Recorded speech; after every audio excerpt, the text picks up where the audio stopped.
Good evening everyone, welcome back to your batch spoken English zero to hero. आज का हमारा topic है एक बार फिर से स्पीकिंग से रिलेटेड, यानी अभी तक सब कुछ स्पीकिंग से रिलेटेड था, लेकिन स्टाइल ऑफ स्पीकिंग।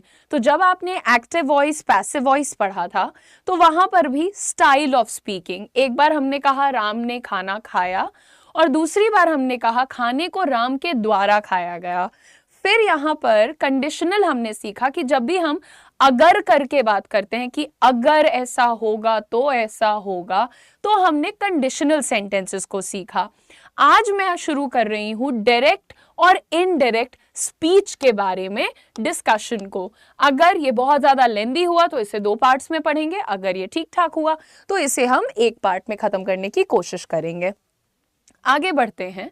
सबसे पहले मैं आपको बताती हूं कि होता क्या है। अब देखो, मैंने आपसे कहा कि आई need your help, I need your help, ऐसा मैंने आपको बोला, ठीक है। तो मान लो आपका नाम है ईशान, ठीक है। तो ईशान को अब शीतल को बताना है कि उदिशा ने कहा था कि उसे मेरे मदद की जरूरत है। तो एक तरीका हो सकता है कि ईशान बोलेगा शीतल को, उदिशा सेड, उदिशा ने कहा, और जो मैंने कहा है एग्जैक्टली वही वर्ड जब आप बताएंगे तो यहां पर आप लिख देंगे Udisha said I need your help,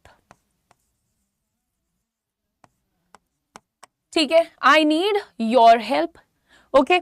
अब यहां पर तुम क्या देख रहे हो बच्चे कि ये एज इट इज, जैसा उदिशा ने बोला था वैसे का वैसा ईशान ने कोट कर दिया है, ठीक है। तो ये आपके सामने आ गया डायरेक्ट, जैसा उदिशा ने बोला, जैसा स्पीकर ने बोला, जब आप बिल्कुल उन्हीं शब्दों में बिना किसी बदलाव के बात को प्रेजेंट करते हो तो उसे कहते हैं डायरेक्ट स्पीच। लेकिन एक और तरीका हो सकता है कि ईशान बोल सकते हैं कि Udisha said she needs my help. अब ये मेरी बात को ईशान अपने शब्दों में बता रहे हैं कि Udisha said she needs my help, Udisha ने कहा उसे मेरे मदद की जरूरत है। तो यहां पर काफी चीजें बदल गई हैं। मैंने जो कहा था वो ये था, लेकिन अब चीजें बदल करके ऐसी बताई गई हैं, यानी ईशान अपनी तरफ से बात को बता रहे हैं। तो ये क्या हो गया कि स्पीकर जो था उसकी बात को बदलकर कन्वेयर, जो अब आप तक बात पहुंचा रहा है, वो अपने स्टाइल में आपसे बोल रहा है। The conveyor is using his or her words to give you the information. तो यहां पर आ जाती है यूज में आपकी इनडायरेक्ट स्पीच। देखो, हम बात करते हैं तो हम दोनों स्टाइल से बात करते हैं। बोलने की स्टाइल दोनों तरीके से हो सकती है। कभी कभी हम बिल्कुल एग्जैक्ट वर्ड्स को यूज करते हैं जो स्पीकर के वर्ड्स थे, और कभी कभी हम अपने शब्दों में उस बात को बता देते हैं। तो यहां पर आज इन्हीं चीजों के बारे में हम बात करेंगे। सबसे पहले आप देखिए कि डायरेक्ट स्पीच होता क्या है। When you use direct message, direct speaking, जब आप यूज करते हैं डायरेक्ट उन्हीं शब्दों का, आप रिपीट करते हैं एग्जैक्टली उन्हीं वर्ड्स को जो किसी ने बोले थे, तब क्या होता है, आप यूज कर रहे हो डायरेक्ट स्पीच को।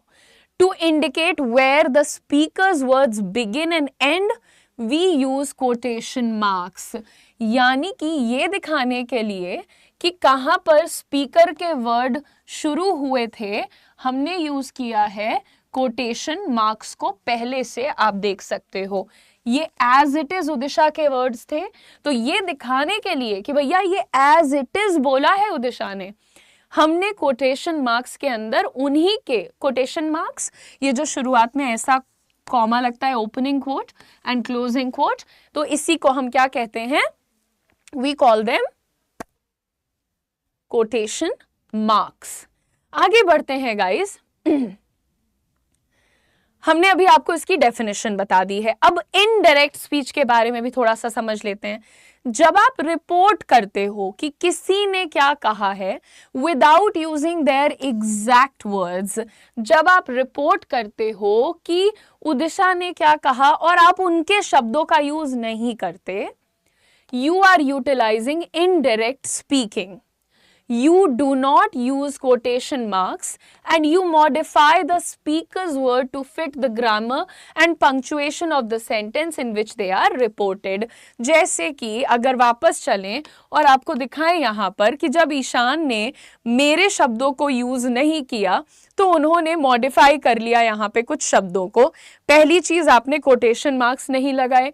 दूसरी चीज, आपने शी लिखा, आई की जगह नीड की जगह नीड्स लिखा, योर की जगह माई लिखा। तो इस तरीके से जो तुम्हारी उस वक्त रिक्वायरमेंट है ना, उसको यूज करके तुम अपना सेंटेंस बनाते हो। आगे बढ़ते हैं और अब आप दोनों डेफिनेशंस को देख चुके हो तो फटाफट से देखते हैं। I am going to the store, ये कौन सी स्पीच है, कैसे पहचानेंगे? कोटेशन मार्क के अंदर लिखा हुआ है, यानी कि डायरेक्ट स्पीच का एग्जाम्पल है। डायरेक्ट स्पीच के कुछ एग्जाम्पल्स को पहचानने का तरीका आप कोटेशन मार्क से तुरंत देख सकते हो, ठीक है। दूसरी चीज देखो, it's a beautiful day exclaimed John. अब बाकी चीजों पर ध्यान देने की जगह आप ये वर्ड्स पे ध्यान दो।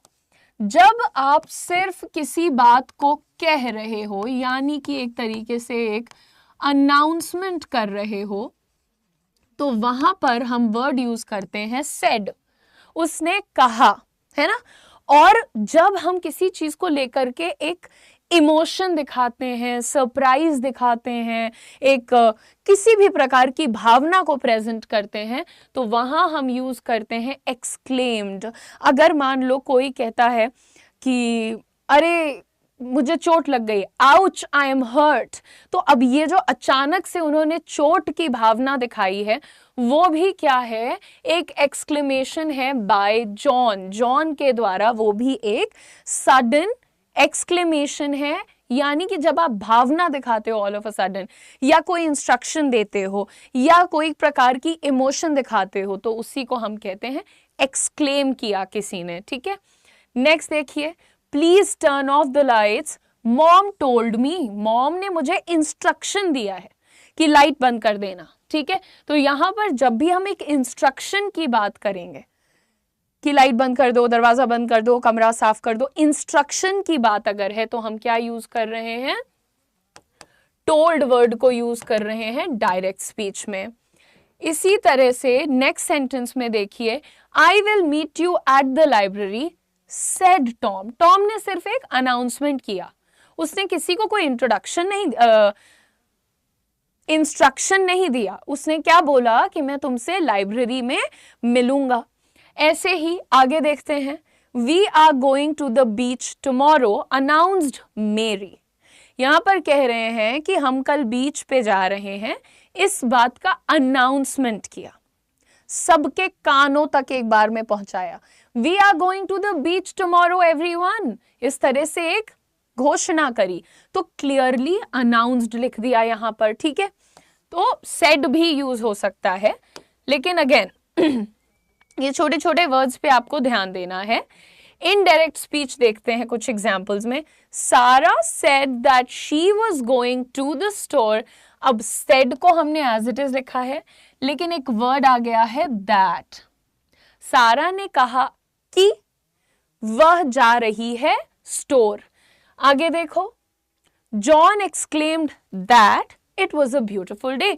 अब अगर तुम एक बार पीछे चल के देखोगे ना बेटा, इट इज लिखा है यहां पर, ये जो इट्स लिखा है, इट अपॉस्ट्रोफी एस, इसका मतलब क्या है, it plus is, this is the meaning, ठीक है।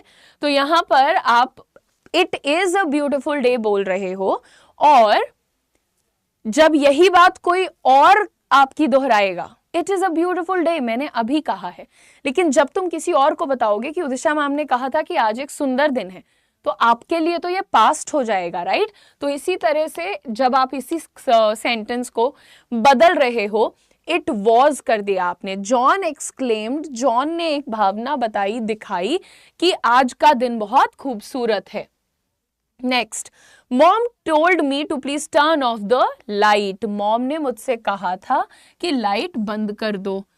नेक्स्ट देखो, Tom said that he would meet me at the library, पहले क्या था आई विल का क्या बन गया वुड, पास्ट में आ गया ना ये भी, टॉम ने तब कहा था, अब तुम उस बात को जब कह रहे हो तो वो पास्ट में हो गई, he would meet me at the library. Next, Mary announce that we were, Mary ने जब अनाउंस किया था तो क्या बोला था, we are going to the beach tomorrow, लेकिन जब हम यहां किसी और को बात बता रहे हैं तो उसका अनाउंसमेंट पास्ट में हो गया ना। So Mary announce that they were going to the beach और we were going to the beach the next day. ठीक है, अब यहां पर अभी आपने कुछ सिंपल एग्जाम्पल्स देखे हैं, लेकिन ये काम करने के अपने कुछ रूल्स होते हैं। आप रैंडमली उठा करके प्रेजेंट को पास्ट करके ऐसे नहीं बना सकते हो सेंटेंसेस। आपके जो रूल्स हैं वो फटाफट पहले मैं आपके सामने ले आती हूं। सबसे पहले, आपने जब कहा कि Sarah said, right, I am going to the store, correct, लेकिन यहीं पर अगर मुझे कहना है कि Sarah said I am going to meet my sister, right, तो उसका डायरेक्ट स्पीच में बोल रही है मीट माई सिस्टर, ठीक है, लेकिन जब बात आती है कि मैं किसी को बताऊं कि सारा ने कहा था वो अपनी बहन से मिलने जा रही है, तो मैं कैसे लिखूंगी, meet her sister, my sister थोड़ी लिखेंगे, सारा उसकी बहन से मिल रही है, मेरी बहन से नहीं मिल रही है। तो जब मैं इसको रिपोर्ट करूंगी, इनडायरेक्ट को ही दूसरे शब्दों में, दूसरे नाम में हम रिपोर्टिंग स्पीच भी बोलते हैं। आगे देखिए guys, adjust the tense of the reported verb, अब जो तुम्हारा वर्ब यूज कर रहे हो, जैसे कि शी सेज तो वो हो जाता है सेड, जैसे कि एक्सक्लेम तो एक्सक्लेम्ड, तो generally one step back in the time तुम्हारे जो भी वर्ब्स तुम यूज कर रहे हो रिपोर्टेड वर्ब में, रिपोर्टेड वर्ब क्या होता है, जो यूज करके तुम उसकी बात बता रहे हो, जैसे कि John exclaimed, reported verb, mom told, सारा टोल्ड, तो यहां पर generally speaking one step back जाते हैं। अभी एग्जाम्पल देखकर समझ आएगा। मॉडिफाइड टाइम एक्सप्रेशंस, जो टाइम के एक्सप्रेशंस हैं उनका खास ध्यान देना। अगर डायरेक्ट में वो टुडे है तो फिर आप इनडायरेक्ट में दैट डे बोल सकते हैं। अगर डायरेक्ट में वो टुमारो है तो वो इनडायरेक्ट में द नेक्स्ट डे बनता है। Use reporting verbs such as said, told, asked, exclaimed etcetera, ये तो आपको यूज करना पड़ता है।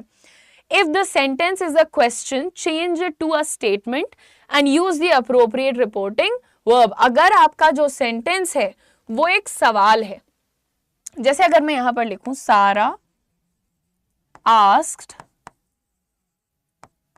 are you okay, ठीक है, ये सारा के एग्जैक्ट वर्ड, सारा ने मुझसे डायरेक्टली बोला आर यू ओके।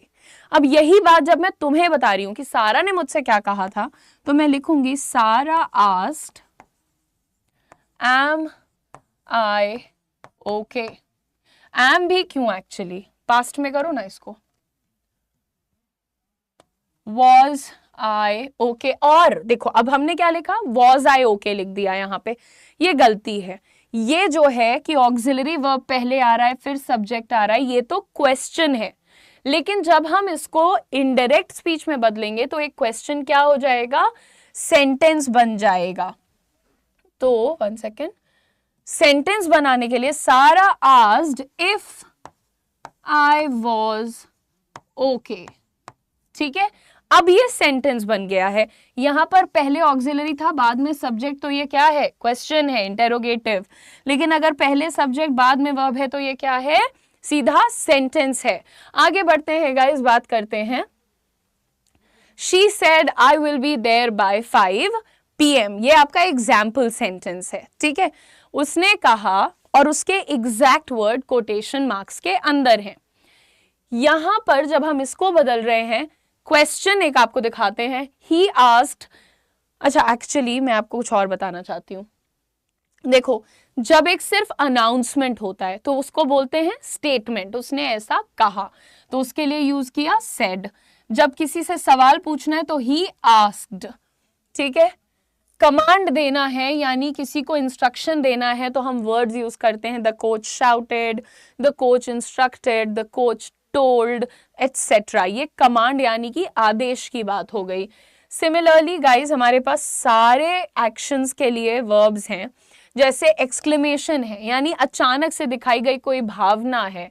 मेरी exclaimed what a beautiful sunset, उसने अचानक से एक सरप्राइज इमोशन दिखाया कि क्या खूबसूरत सनसेट है। रिक्वेस्ट, अगर आप किसी से कोई चीज के लिए विनम्र निवेदन कर रहे हो तो वहां पर भी आप सेड भी लिख सकते हो, रिक्वेस्टेड भी लिख सकते हो। प्लीज का इस्तेमाल जरूर करो, ठीक है। रिस्पॉन्स, जब आप आंसर देते हो तो आप यूज करते हो अपना वर्ड सेड, ठीक है। और जब हम किसी चीज को डिक्लेयर करते हैं सिर्फ I am confident that I can do this, मैं यहां पर तुम्हें कुछ नहीं बता रही हूं, मैं किसी का ओपिनियन नहीं मांग रही हूं, मैं बस तुम्हें बता रही हूं कि भाई सुनो मुझे यकीन है कि मैं ये काम कर लूंगी, ठीक है। तो मैंने कैसे बोला है, I am confident that I can do it, I am declaring this, ठीक है। ऐसे ही इमोशन है, तो अब जैसे एक्सक्लेमेशन होता है ना, वैसे ही अलग अलग तरीके से इमोशंस भी दिखा सकते हैं। She cried, she laughed, she giggled, तो ये सब इमोशन हो जाते हैं। She cried, I am so happy for you, उसने रोते हुए कहा कि मैं तुम्हारे लिए बहुत खुश हूं। Confirmation, the teacher asked is everyone ready for the test, teacher ने पूछा क्या सभी लोग टेस्ट के लिए तैयार हैं। Offer, Mike said would you like some more coffee, Mike ने कहा क्या तुम थोड़ी और कॉफी लोगे। तो जब आप ऑफर कर रहे हैं तो भी आप क्या यूज कर रहे हैं, सेड यूज कर रहे हैं। अब जो आपने रूल्स देखे हैं अगर उसको हम फॉलो करें, जैसे she said I am going to the store, indirect में क्या हो गया, शी सेड दैट, आई को हमने बना दिया शी क्योंकि इनकी बात हम बता रहे हैं, right. She said that she, am को हमने बदल कर लिख दिया was, going to the store as it is हमने रख दिया है। नेक्स्ट देखो, he said I will call you later, अब यहां पर ध्यान देना, उसने कहा कि वह मुझे कॉल करेगा बाद में, ये उसके एग्जैक्ट वर्ड है।